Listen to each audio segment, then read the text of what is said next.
জাতীয়তাবাদী দল বিএনপি দীর্ঘ 18 বছরের লড়াই সংগ্রাম করে সেই 24 সালের 5 আগস্টে বাংলাদেশে ফ্যাসিস্ট সরকারকে বিতাড়িত করতে সফল হয়েছে বাংলাদেশের জনগণ।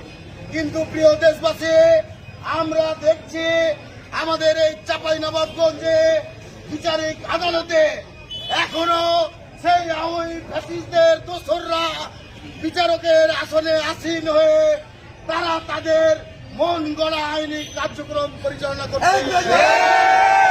নেতৃবৃন্দ, আমরা যারা আজকে এখানে 2023 সালের 28 অক্টোবর পরবর্তী সময়ে আন্দোলন সংগ্রামের চলমান আন্দোলনের সময় আমাদেরকে ফ্যাসিস্ট আওয়ামী সরকারের পুলিশ বাহিনী বাসা থেকে বিভিন্ন জায়গা থেকে গ্রেফতার করে নিয়ে এসে বিস্ফোরকের একটি মামলায় আমাদেরকে চালান করে। সেই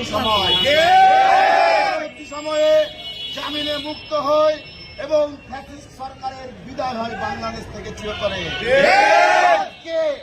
আমরা একটি বিচারক আদালতের প্রতি সম্মান জানিয়ে গত ডেটে আমাদের হাজিরা ছিল, আমরা ওই মামলায় হাজিরা দিতে এসেছিলাম। ফাইলিং কাগজপত্র আদালতে সোপর্দ করা হয়েছিল। কি কারণে হাজিরা মিসিং হয়েছে আমরা জানি না। আমাদেরকে এজলাস থেকে বলা হয়েছিল বিচারক অনুপস্থিত আছে, আপনাদের গড় হাজিরা হয়ে যাবে, আপনারা চলে যান। আমরা চলে যাই।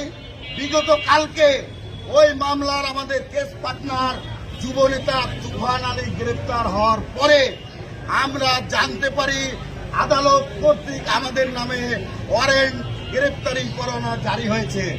আমরা গতকালকে জানতে পারার পরে আজকে আমরা আদালতের প্রতি সম্মান জানিয়ে আমরা স্যালেন্ডার পূর্বক জামিন প্রত্যাশা করি। কিন্তু দুঃখজনক ওই জজ কোর্টে বিচারক আদালত ভবন 2 উজ্জ্বল কুমার ঘোষ বিচারকের আদালতে বিচারক আমাদের প্রশ্ন করে আজকে এজলাসে কেন কারেন্ট নাই, আপনাদের সরকার কি